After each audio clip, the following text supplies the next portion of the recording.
lah batapi buntak lah basudwi ku ili lah tantu marwe mudia lah tantu luwe kok sawah lah bagi matang ladang bagi lah bahkan tiang gitu 3 partai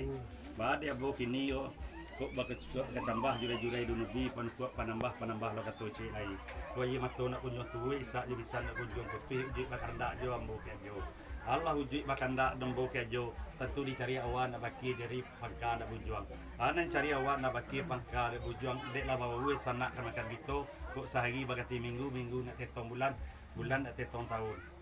baai kini dek lah lamo kalamuan antara badugang ke rumah lah mandi-mandinya lah do rezeki banyak seketek kok kasih sakapa 2 kapal lah di lungguan batu cek 2 lah lungguan antara 3 bulan yang lakang lah dimbau ulang tukang yo buku juga siap pada itulah masih cabatu di namuan lah diserahan ke ulang tukang kok nang panjang kadi kage nang kage kadi uleh kok benang kadi gantang pada nang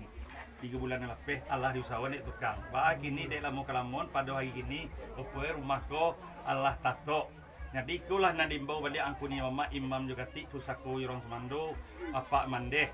de muda yang hadir mau kini tujuan dek selampangka karko na menyujuang kok nasi putih nak ka bakuniangan tungku di tomah ndak manja lua ndak mengecen lua lingkuang kaum selabai anak saudara akulah na minta hari kepada angkuni mama kate konelo hari na bayak baik nuri di namuan kandak boleh minta berlaku tulang sampai dia boleh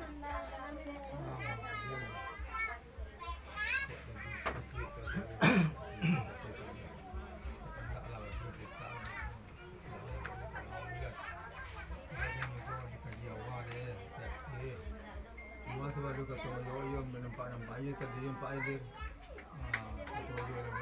yo bolu cara capek jo kok cecam landasan tembak lama yo kajo tapi jo sebelum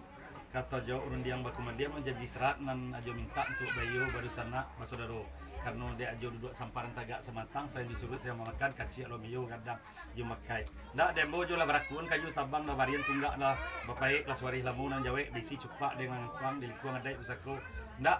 balapang jalan tapi lalu batagaan sigai kananya Allah boleh aja bayo lah aja dulu nanti yang boleh titan nah begitu loh